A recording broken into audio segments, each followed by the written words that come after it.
오늘의 주요 뉴스입니다. 문재인 대통령이 다음 달 5일 대북 특사를 파견합니다. 남북 정상회담과 비핵화 문제가 논의가 될 것으로 보입니다. 한국은행이 연 1.5%인 기준금리를 또 동결시켰습니다. 고용 쇼크와 경기 위축을 고려한 것으로 정부도 집값 불안을 우려해 서울을 도시재생 뉴딜 사업지에서 제외했습니다. 나흘 전 집중호우로 큰 피해를 입었던 광주에서 또다시 주택과 도로가 침수됐습니다. 충청권도 하천이 범람하고 벼락이 떨어져 불이 나는 등 곳곳에서 피해가 속출했습니다. 서울 가산동 아파트 단지에 깊이 30m의 대형 싱크홀이 발생해 주민 200여 명이 대피했습니다. 주민들이 열흘 전 인근 지역 공사 때문에 주차장 바닥이 갈라진다며 민원을 제기했지만 아무런 조치도 없었던 것으로 확인됐습니다. 음주운전으로 2명이 숨지는 사고를 낸 배우 박혜미 씨의 남편이 어젯밤 경찰에 자진 출석했습니다. 그의 모습을 MBN이 단독으로 포착했습니다. 문재인 정부 쇄신 개각 하루 만에 새 장관에 대한 찬반이 갈리고 있습니다. 유은혜 교육부 장관 후보자는 방과 후 영어 수업을 금지하자고 했던 게 도마에 올랐고 보수 정권에서 기용됐던 이재갑 고용노동부 장관 후보자는 양대 노총의 반발이 심해 지명까지 난관이 예상됩니다.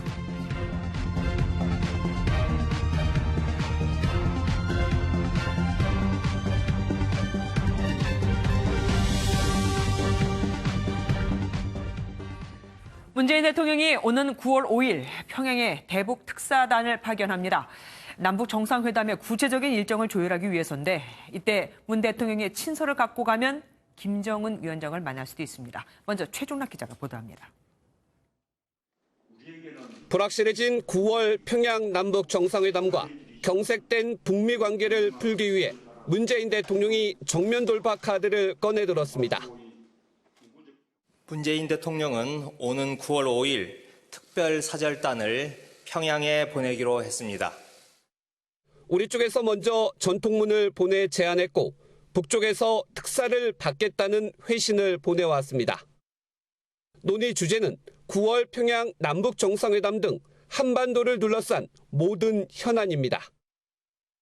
대북 특사는 남북 정상회담의 구체적인 개최 일정과 남북관계 발전, 한반도 비핵화 및 평화 정착 등을 폭넓게 협의할 예정입니다.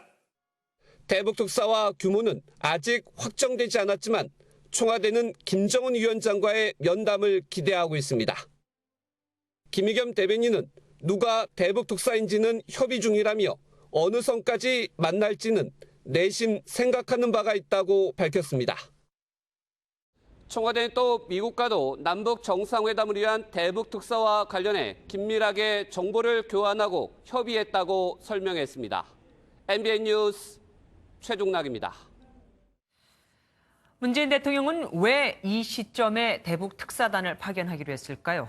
세 가지로 정리해 볼 수 있습니다. 송주영 기자가 설명해 드립니다.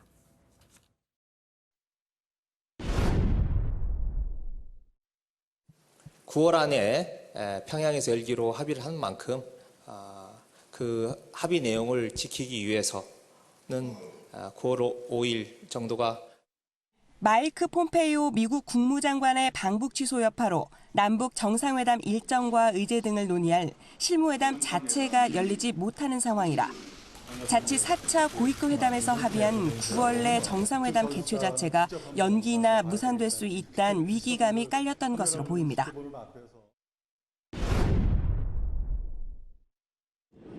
1차 남북 정상회담 전에도 정의용 국가안보실장을 단장으로 대북 특사단을 파견한 이후 교착 국면을 풀었던 경험도 작용했다는 분석입니다.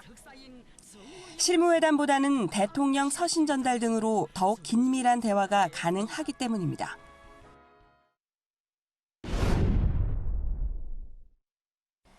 심지어 폼페이오 장관의 방북 취소로 남북 정상회담 의제는 더 늘어난 상황으로 북미 교착 상태를 풀기 위한 해법 모색을 위해서도 특사단 파견이 필요했던 것으로 보입니다. 남북관계 개선뿐만 아니라 비핵화 문제도 논의해야 되는 그러한 부담을 우리 정부가 안고 있기 때문에 대화의 진전을 위해서 이번 특사단이 김정은 북한 국무위원장을 만나 북한의 비핵화 과정을 논의하고 도널드 트럼프 미국 대통령의 생각을 전달하는 징검다리 역할을 할 것이란 관측도 나옵니다. MBN 뉴스 송정입니다. 이렇다 보니 문정인 외교안보특보가 주정한 유엔 총회에서의 남북, 미중이 참가한 종전선언에 관심이 쏠립니다. 폼페이오 미 국무장관의 방북 취소로 유야무야 되는 것 같았는데 이번 대북 특사 카드로 다시 불씨가 살아날 수 있을까요? 오지혜 기자입니다. 정부는 유엔 총회에서 남북미중 종전선언을 기대하고 있다. 이른바 몬스트라다무스로 불리는 문정인 대통령 통일 외교안보 특보의 발언이 나온 지 하루 만에 청와대가 대북 특사 카드를 꺼냈습니다. 대북 특사가 북미 간 교착 상태를 풀기 위해 종전선언을 적극 타진할 것으로 보이는 대목입니다. 핵심은 비핵화 진전에 대한 북한에 대한 이해를 넓히는 그런 논의 중에 하나가 종전선언이라고 보고요. 유엔 총회에서의. 관건은 종전선언과 비핵화 이행이 각각 먼저라는 북미 간 이견을 어떻게 좁히느냐입니다. 북한 정권 수립일 9.9절 행사가 끝난 뒤 남북 정상회담이 진행되고 바로 직후 유엔 총회 참석으로 이어지기에 준비 시간이 넉넉지 않습니다. 시간을 촉박하고 김정은 위원장이 뉴욕을 가려면 당장 지난번 싱가포르 가는 비행기 편도 경호문 여러 가지 있기 때문에 대북 특사단의 방북을 전후한 다음 주가 한반도 흐름을 결정지을 슈퍼위크가 될 전망입니다. MBN 뉴스 오지혜입니다. 폼페이오 미 국무장관의 방북을 취소하게 한 김영철 부위원장의 적대적 편지 내용이 한꺼풀 더 벗겨졌습니다. 줄 게 없으면 오지도 말라는 경고가 담겨 있었다고 하네요. 최우미 기자입니다. 기꺼이 무언가를 줄 생각이 없다면 오지 마라. 폼페이오의 방북 취소를 부른 김영철 부위원장의 적대적 편지엔 이런 내용이 담겼다고 로이터 통신이 미 정부 관계자를 인용해 보도했습니다. 즉 미국이 종전선언 같은 체제 안전 조치를 먼저 내놓지 않으면 방북을 하더라도 얻어갈 게 없다는 메시지를 보낸 겁니다. That the essence of the message delivered in this letter was that the North Koreans feel the U.S. is simply not ready to meet their expectations in terms of taking a step forward to sign a peace treaty. 핵무기 리스트 신고 같은 초기 비핵화 조치가 먼저라고 주장하는 미국에 정면으로 맞선 셈입니다. 그러면서 로이터 통신은 북한이 향후 한국 정부와 별도의 합의를 해서 한미 동맹을 균열시킬 수 있다는 점을 미국 정부가 우려하고 있다고 전했습니다. 이런 가운데 트럼프 미국 대통령이 대북 압박 발언을 내놨습니다. 트럼프는 블룸버그와의 인터뷰에서 자신은 인내심이 강한 사람이고 김정은 위원장과 좋은 관계지만 상황은 바뀔 수 있다고 은근히 경고했습니다. MBN 뉴스 최은미입니다. 한국은행 금융통화위원회가 또 기준금리를 동결했습니다. 미중 무역 분쟁에 고용 쇼크까지 겹쳤기 때문인데 그런데 금리를 올려 돈줄을 쥘들 폭등하고 있는 이 집값은 못 잡는다는 입장도 내놨습니다. 김지영 기자입니다. 기준금리가 연 1.5%로 또 동결됐습니다. 지난해 11월 인상 이후 9개월째입니다. 해결 기미가 없는 미중 무역 전쟁과 터키 같은 신흥국의 금융시장 불안이 주된 이유입니다. 한 4월 가서는 신흥국의 금융 불안이 이제 소위 터져 나왔고 미중 무역 분쟁이 또 한층 심화된 게 이제 6월 달 이렇게 보면 저희들이 연초부터 좀 신중을 이렇게 할 수밖에 없었다. 지난달 발표된 고용 쇼크에 따라 경기 둔화 우려가 커진 점도 영향을 미쳤습니다. 정부의 경기 부양 기조에 발을 맞춘 겁니다. 문제는 시장에 풀린 자금이 대거 쏠리면서 서울 집값이 또 연중 최고치로 뛰는 등 과열된 부동산 시장입니다. 이와 관련해 한국은행은 부동산 시장을 잡기 위해 금리를 올리는 건 부적절하다고 못 박았습니다. 주택 시장의 문제는 구조적 요인이 크게 작용하고 있기 때문에 통화정책만으로 대응하고 해결하기는 어려움이 많다. 부동산 급등을 진정시키려면 금리 정책이 가장 효과적이라는 지적이 일부에서 나오는 상황. 금리를 인상하면 대출금리가 올라가기 때문에 영향을 안 줄 수가 없죠. 금통위에서 금리 인상이 필요하다는 소수 의견도 나왔지만 연내 인상 가능성은 여전히 작다는 분석이 우세합니다. MBN 뉴스 김지영입니다. 하지만 한국은행과는 달리 정부는 서울 집값을 잡기 위해 오늘도 파상 공세를 이어갔습니다. 도시재생 뉴딜 사업에서 서울의 대형 사업 후보지는 모두 다 배제를 시켜버린 겁니다. 이어서 김경기 기자입니다. 서울 종로와 중구를 잇는 대한민국 최초의 주상복합 아파트 세운상가. 1970, 80년대 국내 대표 전자상가로 전성기를 누렸지만 지금은 건물이 낡아 한때 철거 위기까지 놓였습니다. 여기 사람들 올라가면 다 얘기하잖아요. 6.25 때 그냥 판자촌들 중국 가도 이거보다 알 거야. 서울시는 세운상가 일대를 복합 인쇄문화공간으로 개발하기로 하고 도시재생 뉴딜 사업을 신청했지만 정부는 받아들이지 않았습니다. 박원순 시장의 용산 여의도 개발 발언 때처럼 집값에 다시 불을 지를 수 있다는 겁니다. 정부는 세운상가뿐 아니라 장안평 중고차 시장과 독산동 우시장 등 사업 규모가 비교적 큰 서울 사업을 모두 보류시켰습니다. 불광동과 제기동 등 외곽 지역 7개 소규모 주거지 재생 사업도 상황에 따라 추진 시기를 조정할 방침입니다. 시장이 과열되는 경우에는 사업 선정을 취소하거나 추진 시기를 연장하도록 하겠습니다. 하지만 구도심 노후화로 주거 환경이 갈수록 열악해지는 상황에서 작년에 이어 올해도 도시재생 사업에 제동이 걸리며 지역 주민들의 불만은 커질 것으로 예상됩니다. MBN 뉴스 김경희입니다. 더불어민주당 이해찬 대표는 집값을 잡기 위해 다주택자와 초고가 주택 보유자를 겨냥한 종합부동산세 강화 카드를 꺼내들었죠. 여기에다 여당 차원에서 보유세 관련 법안과 부동산 대책까지 다 마련하라고 지시한 것으로 확인됐습니다. 정규혜 기자가 보도합니다. 강한 민주당을 외치는 이해찬 대표가 정부 정책과 관련해 가장 먼저 목소리를 높인 것도 바로 부동산 대책입니다. 정부의 각종 대책에 종부세 인상안까지 마련됐지만 최근 집값 상승세가 심상치 않기 때문입니다. 특히 요즘에 부동산 동향이 심상치가 않아서 각별히 그런 부동산으로 인한 여러 가지 국민들 걱정을 완화시키는 그런 조치를 취해 줄 것을 정부 측에 요청도 하고 했습니다. 동시에 민주당 차원의 대책 마련도 지시했습니다. 다주택자나 초고가 주택 보유자를 겨냥해 정부안보다 보유세 세율을 높이는 종부세법 개정안도 의원 입법으로 준비 중입니다. 6억 이하는 그대로 두되 6억 원 초과의 경우 2주택 이하는 최대 2.5%, 3주택 이상은 최대 2.8%인 정부안을 0.5%포인트 정도 높이는 방안 등이 검토되고 있습니다. 재정개혁 특별위원회가 2년에 걸쳐 90%로 올리기로 했던 공정시장가액 비율도 당장 내년부터 올리는 방안도 당정 협의를 거쳐 추진합니다. 다만 공정시장가액 비율과 보유세 세율을 동시에 올릴 경우 6억 원에서 12억 원 구간에 포함되는 가구가 늘어나는 만큼 과세 기준 자체를 높이는 방안도 검토되고 있습니다.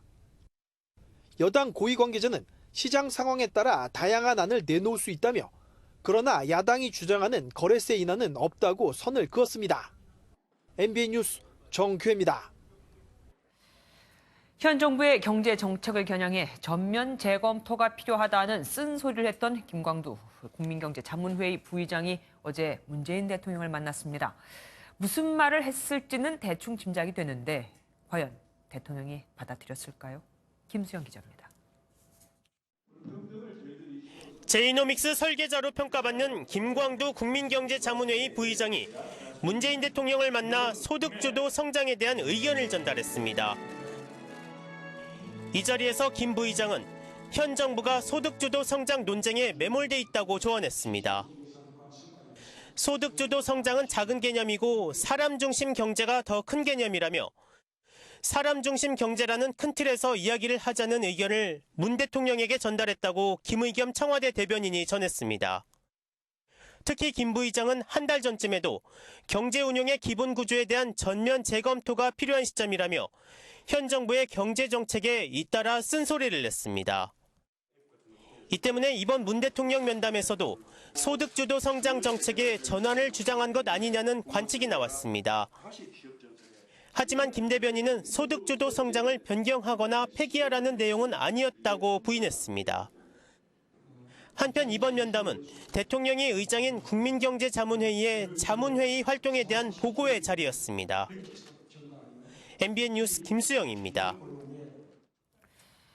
소득주도 성장을 둘러싼 논쟁은 국회에서도 이어졌습니다. 야당이 국민을 상대로 한 실험을 그만두라며 정책 철회를 요구하고 나선 겁니다. 최형규 기자입니다. 자유한국당은 소비자 심리지수는 17개월, 기업경기실사지수는 18개월 만에 최저치를 기록하는 등 경제 상황이 최악으로 치닫고 있다며 정부의 경제정책 전환을 촉구했습니다. 무슨 겨울왕국도 아니고 기업도 소비자도 꽁꽁 얼어붙게 만드는 이 실험 정책은 이제 그만하고. 바른미래당도 소득주도 성장 정책의 실패를 인정하라며 정부를 강하게 비판했습니다.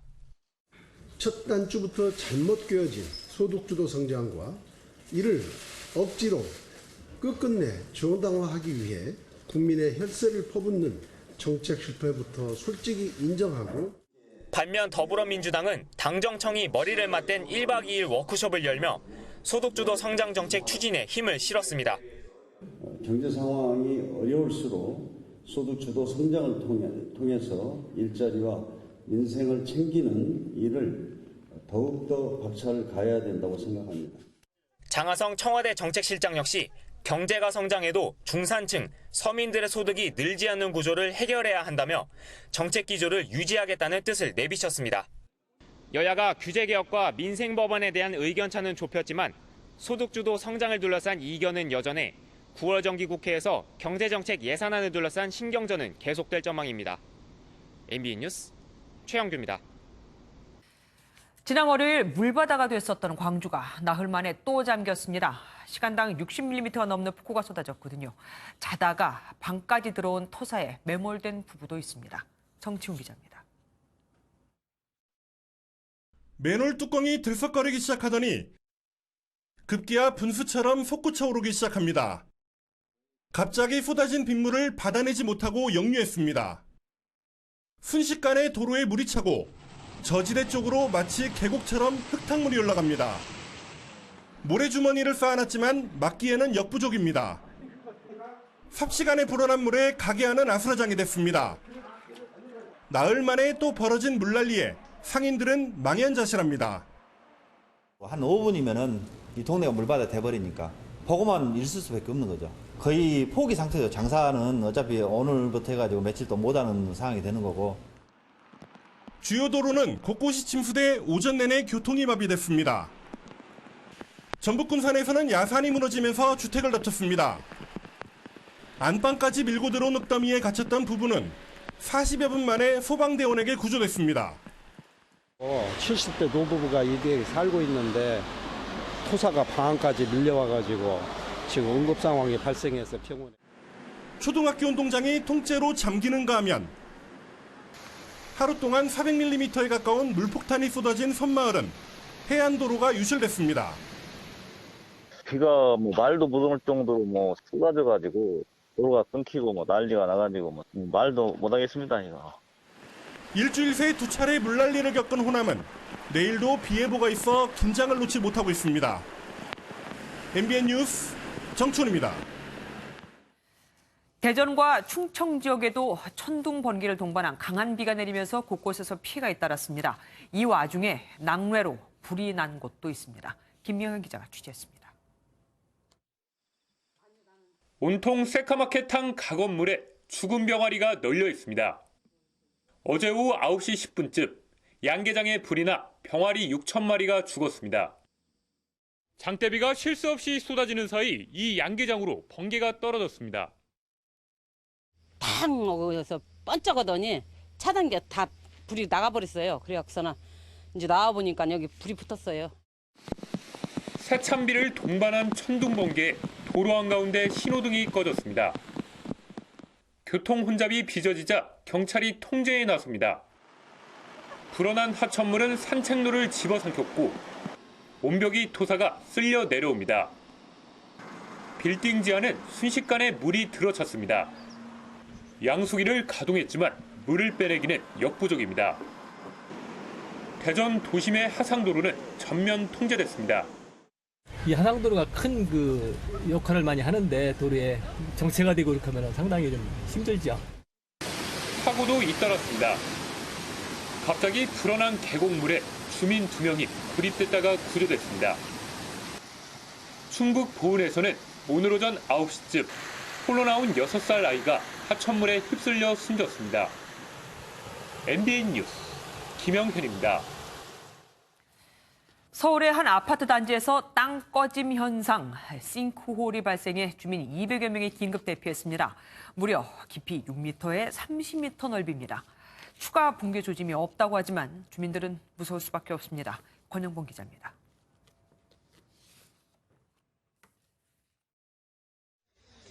주차된 차량의 바퀴가 갈라진 지면에 아슬아슬하게 걸려 있고 무너진 잔해물이 도로 위에 널브러져 있습니다. 서울 가산동의 한 아파트 인근 공사장 옆 도로에 가로 30m, 세로 10m, 깊이 6m에 달하는 대형 싱크홀이 발생했습니다. 갑작스러운 굉음에 놀란 주민 200여 명이 긴급 대피했고 정신적 충격을 호소한 2명이 병원으로 옮겨졌습니다. 그래서 뭐 공사장에서 뭐가 부서졌고 무너졌는가 보다. 바깥에 나와보니까 놀이터인데 사람들이 엄청 많은데 애기들도 울고불고 난리가 났더라. 당시의 충격으로 공사장 임시 펜스와 아파트 담벼락까지 이렇게 무너져 내렸습니다. 지금은 안전상의 이유로 가림막까지 설치됐습니다.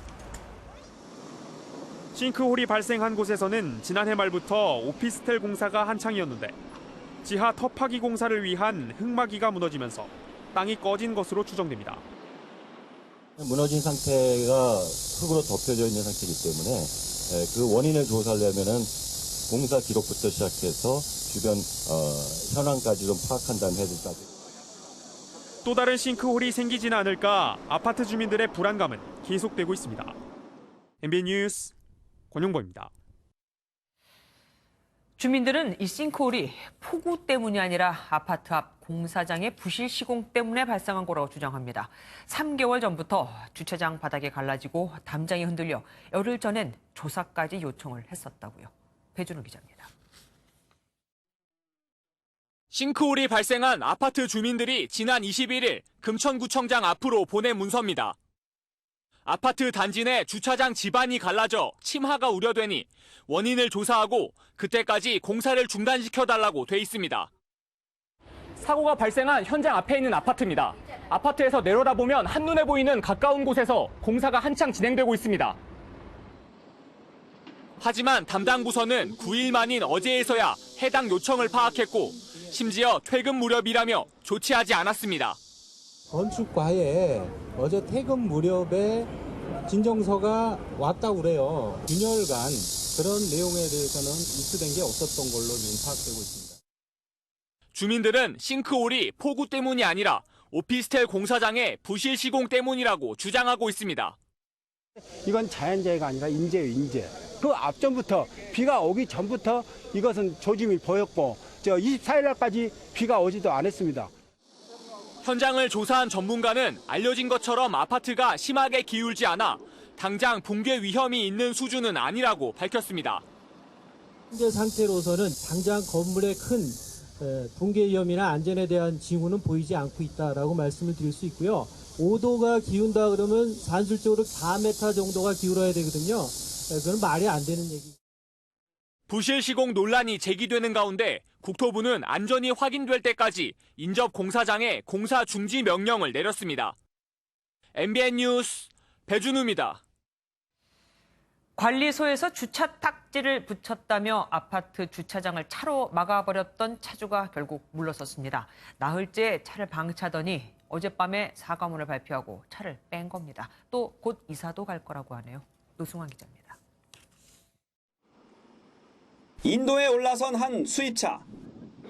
아파트 주차장에 입주민 표지를 붙이지 않고 차를 대다 관리소로부터 딱지를 떼이자 분풀이로 주차장 입구를 막았던 차입니다. 큰 불편을 겪던 주민들이 힘을 합쳐 가까스로 인도에 차를 올려놨지만 차주는 나흘 넘게 나타나지 않았습니다. 거센 비난 여론이 일자 바로 이곳에 며칠째 차를 방치해뒀던 차주는 사과문을 발표하고 차를 뺐습니다. 차주는 주민대표를 통해 발표한 사과문에서 주민들의 분노를 사게 돼 진심으로 사과드린다. 직접 나와 사과하는 것이 마땅하나 죄송스럽게도 얼굴을 들 자신이 없다고 밝혔습니다. 차주는 차를 중고차 시장에 내놨습니다. 아울러 개인 사정으로 조만간 아파트를 떠날 계획이라고도 밝혔습니다.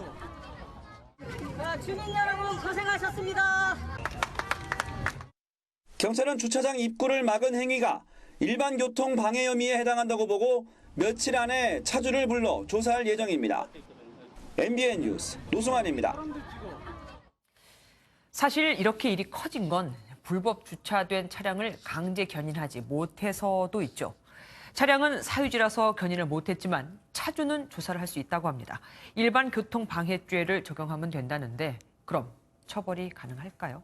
민경현 기자가 알아봤습니다. 주차장 진입로가 사유지란 이유로 문제의 차량을 견인하지 못했던 경찰이 차주를 불구속 입건했습니다. 차량 견인은 불가능하지만 차주를 처벌하는 건 가능한 상황이라는 겁니다. 두 사안에 적용되는 법률이 다르기 때문입니다. 우선 교통에 방해되는 차량을 견인하는 것은 도로교통법 제35조에 근거하는데 이 조항은 대부분 공유지인 도로교통법상 도로에 한정돼 적용됩니다. 때문에 도로가 아닌 아파트 단지 내 사유지에 불법 주차된 차량은 견인하지 못했던 겁니다. 반면에 차주가 받고 있는 혐의는 형법상 일반교통방해죄. 여기서 통로는 다수의 왕래에 이용되는 공간으로 비록 사유지더라도 10년 이하의 징역이나 1,500만 원 이하의 벌금형이 가능합니다. 통상 대규모 집회에서 도로를 무단 점거하는 경우 적용되는 조항입니다.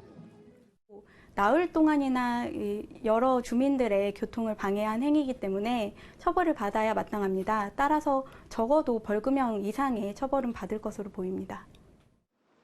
이웃에 대한 배려 부족이 가져온 송도 불법 주차 사건은 결국 형사처벌로 마무리될 것으로 보입니다. MBN 뉴스 민경양입니다.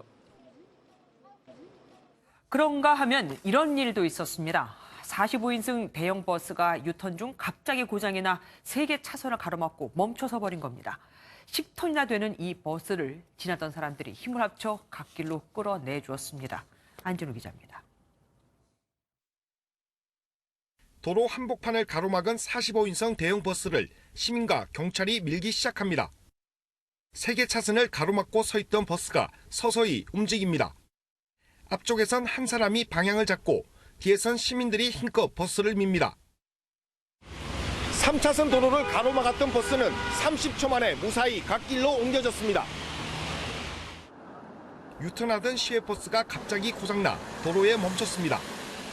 신고를 받고 경찰이 출동했지만 10톤가량의 대형 버스를 옮기기엔 역부족이었습니다. 4명이서 밀어봤습니다. 그냥 버스기사 타락하고 우리 4명이서 미니까 거꾸로 밀리는 거예요. 심각한 교통체증에 자칫 2차 사고까지 발생할 수 있는 순간 인근을 지나던 시민들이 도로로 뛰어들어 힘을 모았습니다. 그럼 양쪽에 차가 꽉 밀리니까 어쩔 방법이 없어가지고 9명이 밀어가지고 가까스로 밖으로 밀어내가지고 잘 해결을 했습니다. 위기의 순간이면 어김없이 나타나는 일상 속의 시민 영웅들. 더불어 사는 세상에 희망을 전해주고 있습니다. MBN 뉴스 안진우입니다. 바다에서 스쿠버 다이빙을 하다 실종된 남성이 20시간 만에 극적으로 구조됐습니다. 무려 66km나 떨어진 해상에서 발견됐는데 바다에 떠있던 스티로폼 부표가 그에겐 생명줄이 되줬습니다. 박상호 기자입니다. 헬기를 타고 해상 수색에 나선 해경이 뭔가를 발견합니다. 스쿠버 다이빙을 하다 실종된 40대 남성 2명 중 1명입니다.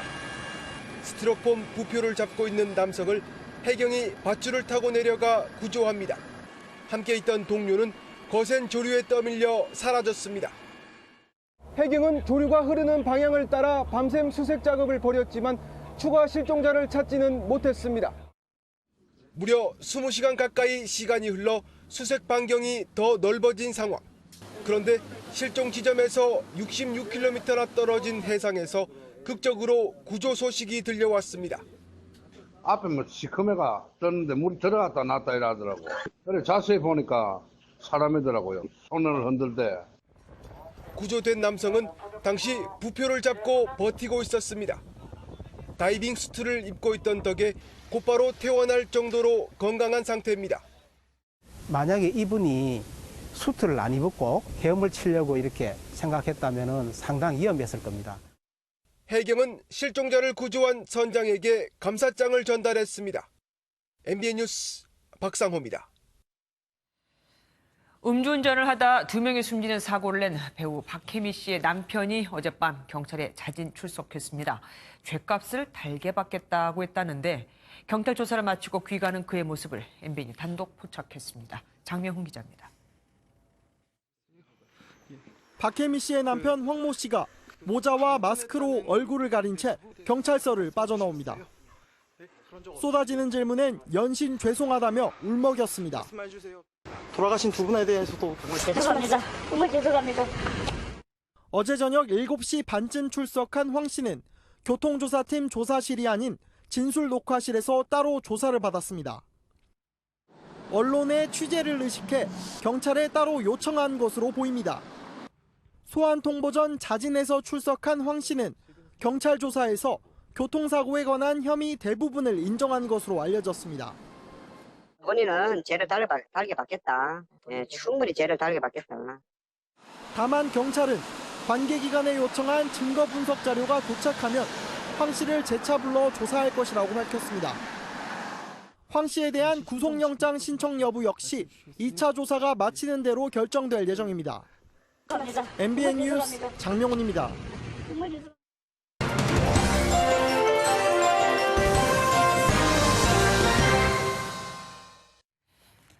음주운전 문제로 평소에도 많이 다퉜다. 지난 27일 배우 박혜미 씨의 남편 황민 씨의 음주운전으로 5명의 사상자가 발생한 이후 박혜미 씨가 한 말입니다. 한마디로 황 씨의 음주운전이 한두 번이 아니었다는 거죠. 사실 황 씨와 같은 상습 음주운전자는 해마다 계속해서 늘고 있습니다. 음주운전 재발률이 2013년 16.7%에서 지난해 19.2%로 확 늘었거든요. 쉽게 말해서 음주운전자 10명 가운데 2명은 습관적이라는 겁니다. 왜 그러냐고요? 웬만해서는 단속에 걸리질 않기 때문입니다. 도로교통공단에 따르면 음주운전 경험이 있는 운전자들은 단속에 한 번 걸리기 전까지 평균 26차례 정도 음주운전을 했답니다.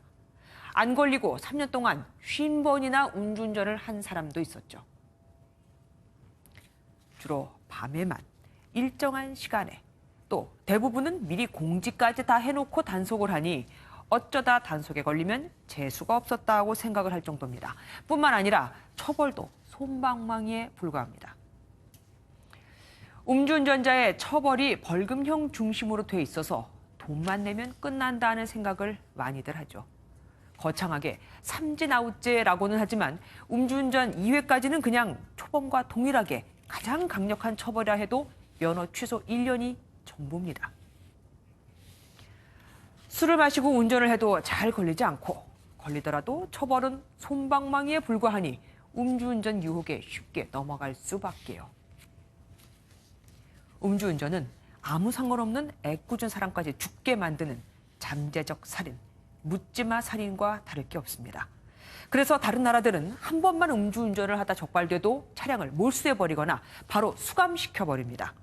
재범일 때 평생 면허를 취득할 수 없게 하는 나라까지도 있습니다. 우리도 답은 다 알고 있죠.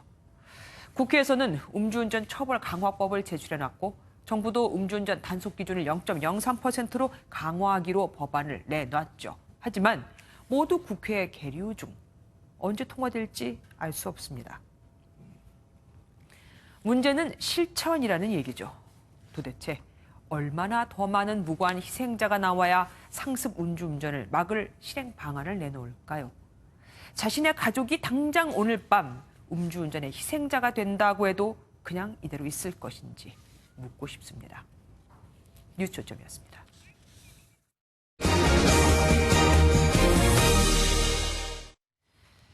교육부총리에 지명된 유은혜 의원이 과거 방과 후 영어교육 금지에 찬성했던 게 알려지면서 논란이 일고 있습니다. 또 기간제 교사의 정규직 전환을 말했다가 반대에 부딪혔던 적도 있어서 섣부른 법안으로 국민을 피곤하게 했다며 그의 교육부 총리 지명을 반대하는 국민청원까지 올라왔습니다. 신재우 기자입니다. 유은혜 의원이 교육부 총리에 지명되면서 민감한 교육 현안에 대한 과거 발언이 새롭게 관심을 받고 있습니다. 가장 대표적인 정책이 초등학교 1, 2학년 방과 후 영어 수업 금지로 유 의원은 찬성 입장을 밝힌 바 있습니다. 당초 유치원 영어 수업까지 금지하려다 반발에 부딪혀 최종 결정은 내년까지 보류됐는데 금지 범위가 확대될 가능성을 배제할 수 없습니다. 방과 후가 없어진다고 해서 영어를 안 시킬 학부모님은 없다고 생각하거든요. 저는 또 직장을 다니고 있으니까 편하게 그냥 영어를 접할 수 있게 해줬고. 유 의원은 또 기간제 교사들을 정규직으로 전환하는 법안을 발의했다. 교사들의 반대에 막혀 폐지했던 경험도 있습니다. 사정이 이렇다 보니 유 의원의 교육부 총리 임명을 반대하는 국민청원이 2만여 건에 달하고 있습니다. 제가 그동안에 6년 이상 이제 교육상임위에서 활동하고 이런저런 국정기획자문위원회 역할이 평가가 된 게 반영된 게 아닌가. 반면에 교육단체들은 일제히 문재인 대통령과 가까운 유 의원의 지명을 환영하고 있어 앞으로의 행보가 주목됩니다. MBN 뉴스 신재우입니다. 그런가 하면 고용노동부 장관 후보자도 만만치 않습니다. 이재갑 후보자는 일자리 문제 전문가로 평가받지만 노동계가 반발을 하고 있거든요. 정설민 기자입니다. 이재갑 고용노동부 장관 후보자가 첫 출근을 했습니다. 최우선 과제로는 일자리 창출을 꼽았습니다. 우선 뭐니 해도 일자리 창출 문제가 최우선이라고 생각합니다. 문제는 노동계의 반발입니다. 민주노총은 이명박 정부 때 차관을, 박근혜 정부 때 근로복지공단 이사장을 맡은 이력을 문제 삼았습니다. 이재갑 후보자는 지난 정부의 한 토론회에서 창조경제가 질 좋은 일자리를 창출할 거라고 말한 바 있습니다. 노무현 정부 때는 일자리위원회에서 파견 근무를 하며 대기업 근로자가 임금을 과도하게 요구한다는 보고서 작성에 참여했습니다. 무효할 수 있다고 생각을 합니다. 장관이 임명된다고 한다면 바로 민주노총을 찾아서. 이재갑 후보자가 노동계의 마음을 어떻게 돌릴 수 있을지 행보에 관심이 쏠립니다. MBN 뉴스 정세미입니다. BMW 차량 화재 원인을 조사하고 있는 정부가 BMW 피해자들의 요구를 들어주기로 했습니다. 특정 조건에서 불이 날 때까지 차량을 주행시키는 그 테스트를 해보기로 한 겁니다. 신동규 기자입니다. BMW 피해자 모임이 요구해서 이번에 정부가 수용한 방식은 스트레스 테스트입니다. EGR 쿨러가 새는 조건에서 불이 날 때까지 주행하는 것으로 화재가 빈발했던 520D 차량이 대상입니다. 그동안 BMW 측은 EGR 쿨러에서 냉각수가 흘러나와 불이 났다고 주장해왔는데 이를 확인하기 위한 겁니다. 주행 중이 아닌 주차된 상황에서 화재가 발생했던 120D 모델은 에어컨을 켠 채 장시간 주차하는 가동 테스트를 벌입니다.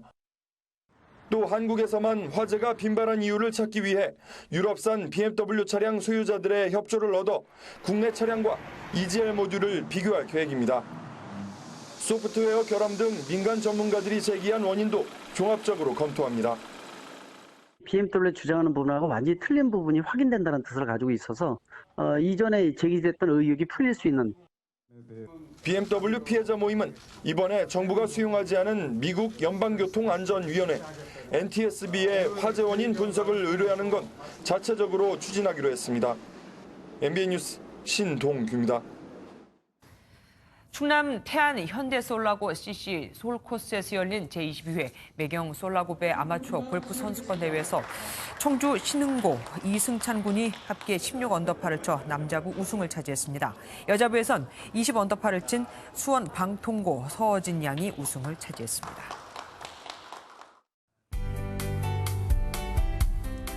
오늘 밤부터는 남해안을 중심으로 매우 강한 비가 쏟아지겠습니다. 강한 비구름대가 지난 곳곳마다 피해가 컸던 터라 이번에도 남해안 지역은 국지성 호우에 대한 철저한 대비가 요구되는데요. 남해안과 제주의 많은 곳은 120mm 이상의 비가 쏟아지겠고 이 지역들에는 내일 새벽 호우특보도 내려지겠습니다. 중부지방은 오늘 오랜만에 파란 하늘이 드러났습니다. 주말 동안 비가 오지 않는 지역을 중심으로는 낮더위가 나타나겠습니다. 내일 서울의 한낮 기온이 31도, 광주도 낮에는 비가 그치며 30도까지 오르겠고요. 일요일에는 제주를 제외하고 전국이 맑은 날씨를 보이겠습니다. 남북으로는 매우 좁고 동서로 길게 만들어진 강수대의 모습이 보이실 텐데요. 오후부터 시작된 남해안의 비는 밤사이 점차 강해지겠습니다. 내일 중부지방 가끔 구름만 지나는 날씨가 예상됩니다. 전남과 경남 지역은 오후에 비가 대부분 그치겠고 남해안을 따라서는 밤까지 길게 이어지겠습니다. 동해안 지방 낮 동안 동풍의 영향으로 비가 내리겠습니다. 이 월요일에는 또다시 전국 곳곳에 비가 내릴 전망입니다. 날씨였습니다. 뉴스팔이 선정한 이한장의 사진입니다. 지난 5월 남아공의 한 국립공원, 한 어미 흰 코뿔소가 뿌리 잘린 채 죽어 있습니다. 그 곁은 밀렵군의 마취 화살을 등에 맞은 채 새끼 코뿔소가 지키고 있고요. 발도 칼에 찔린 상처투성이. 떼어갈 뿔이 없다 보니 목숨만은 건진 겁니다. 대를 이어 겪고 있는 코뿔소의 순환. 코뿔이 만병통치약이라는 낭설 때문에 횡행하는 밀렵. 언제쯤이나 사라질까요? 뉴스파 여기서 마치겠습니다. 함께해 주신 여러분 고맙습니다.